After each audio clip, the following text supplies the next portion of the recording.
এটা কি student fund খতম করে শেষ করে একটা সুন্দর সমাজ, যেটা একটা সুষ্ঠু রাজনীতি, ছাত্র রাজনীতি স্টুডেন্ট ফান্ড আগামী দিনে আনতে চলেছে। এটা শাসক খুব ভালোভাবে বুঝতে পেরেছে যে স্টুডেন্ট ফান্ড কামিয়াবির দিকে যাচ্ছে। তবে যেভাবে স্টুডেন্ট ফান্ডকে পিছন ভ্যানে তোলা হলো, পিছন ভ্যানে তাদের উপরে যে জুলুম অত্যাচার করেছে, এটা দেখে আমি খুব ভালোভাবে উপলব্ধি করতে পারছি যে স্টুডেন্ট ফান্ড সাকসেসফুল। তাদেরকে শাসক ভয় খেতে শুরু করেছে। অতএব ভয় যখন করতে শুরু করেছে দুর্নীতিবাজ অত্যাচারীরা, তার মানে স্টুডেন্ট ফান্ড মানুষের কাছে গ্রহণযোগ্যতা পাচ্ছে। তাই স্টুডেন্ট ফান্ডকে বলবো, আরও এগিয়ে যাও, সাহসের সঙ্গে এগিয়ে যাও।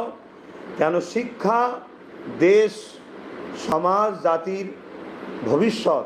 অতএব সেই শিক্ষাকে শাসক ধ্বংস করছে, সেই শিক্ষাকে ফিরিয়ে আনতে হবে। তোমাদের যে দাবি দাবা আমি দেখেছি, অত্যন্ত সুন্দর এবং যুগ উপযোগী। বর্তমান সময়ে এটা হওয়া খুবই দরকার। এই